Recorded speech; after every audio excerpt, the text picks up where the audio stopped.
Mr. Chikouni visits old friends in the Kasbah, the old defensive fortress in Algeria. For 20 years, the retiree was headmaster at the local school. Today, just like he did on the first day, he hands out sweets to his former pupils.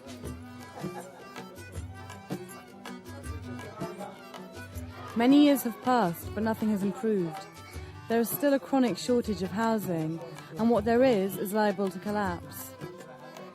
Children here once dreamed of a prosperous future. Now they have become teenagers filled with bitterness and hopelessness.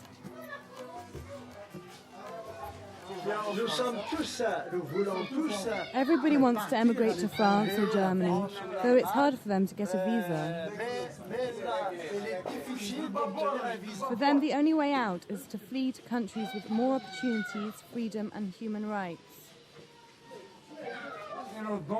We have more rights abroad. Here there is nothing.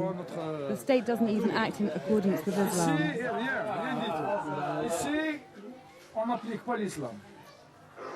Mr. Chikouni doesn't believe theocratic governance is the answer.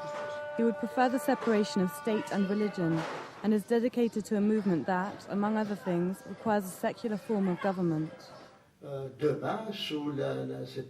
future, our movement wants to create a new form of government for Muslims and also for other religions. Christian churches and Jewish synagogues should be built in Algeria. Here, everybody should be able to follow their beliefs peacefully.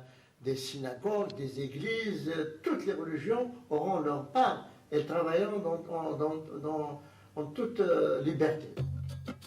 Calls for increased freedom come from the Kabylie, situated in the north of Algeria. It is a barren mountain region inhabited by Berbers, original people of the Maghreb. Today there are a minority people of 7 million, speaking their own language, the Tamazight. 3 years ago, the Berbers came to protest against the government. The demonstrators not only wanted respect for their ethnic identity, but also demanded an open society and full democracy, something most Algerians wish for. The government's response was brutal. 150 teenagers were shot dead by security forces. However, the Berbers aren't giving up lightly. Organised only in a powerless independent party, they ask, among other things, for their language to be considered equivalent to Arabic. But the government refuses to act without a referendum.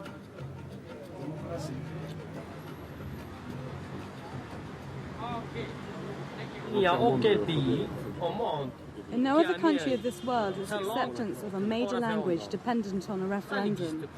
We don't want that because it would lead to a division of the Algerian population.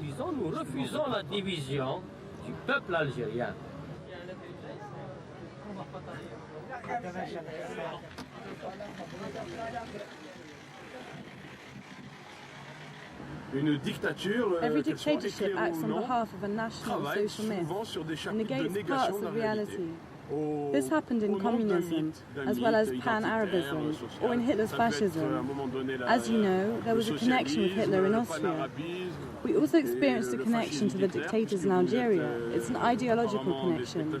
We want Algeria to get over this inclination, so as to find themselves in the world again. Avec le pan-arabisme, on s'en sépare pour remettre les choses à leur place. We are not hindered by the Arab, but the Algerian state. The wars have led us into a dead-end street. Un petit peu de nous museler et de nous renfermer dans une entrave sans issue.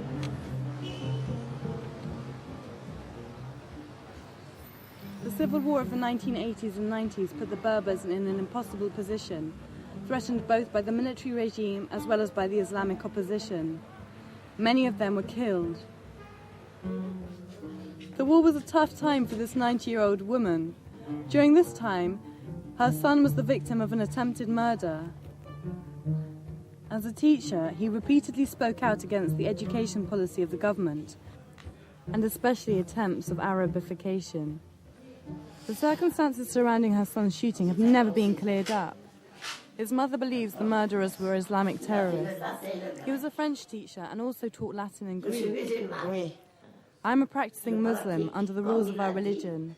It is similar to those of the Christians in Europe. We pray and live in abstinence.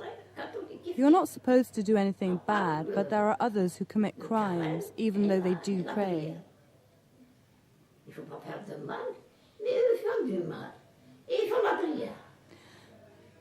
Algeria is not an Arabic country. Arabs came and conquered here, much as the French did later centuries.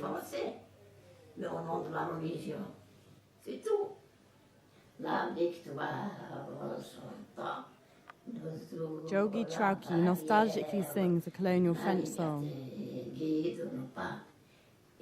During the Algerian War of Independence, the Berbers fought on the front line against the French. Today they are Francophiles in reaction to the Arabification of Algeria after the French were driven out in the 1960s. Dinner at the Chikounis, couscous, an Algerian speciality, and a programme about the Berbers on the television. It is ironic that we can receive a Berberish TV channel due to the ancient colonial power. It is broadcast from Paris.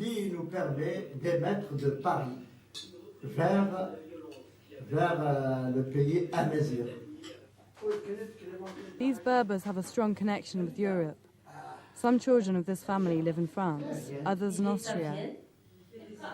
The youngest son studies languages in Vienna.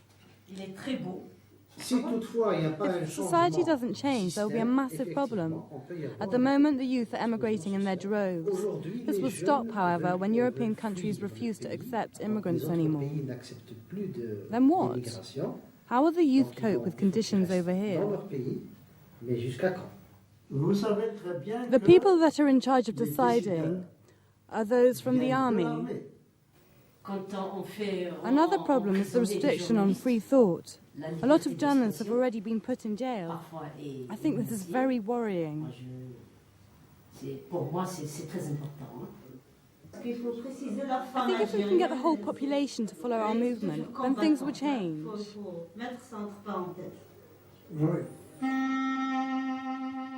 Women in Algeria are a long way from equal status.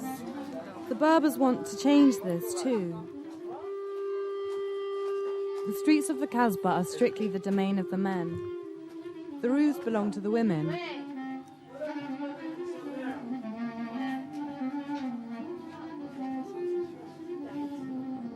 Here Mr. Chikouni campaigns for his movement, with some success.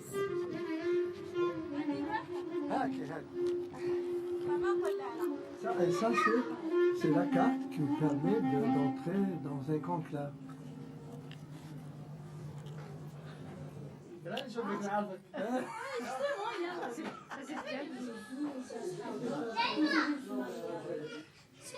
It is the situation in Algeria that leads to terrorism.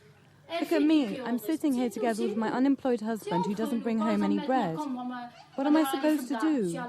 I blow myself up. Stop the everlasting suffering. With their civil movement, the Berbers are demanding what everyone needs. Freedom, work and housing. That's all. I'm not against the Arabs, but I agree with what the campaigners are asking for.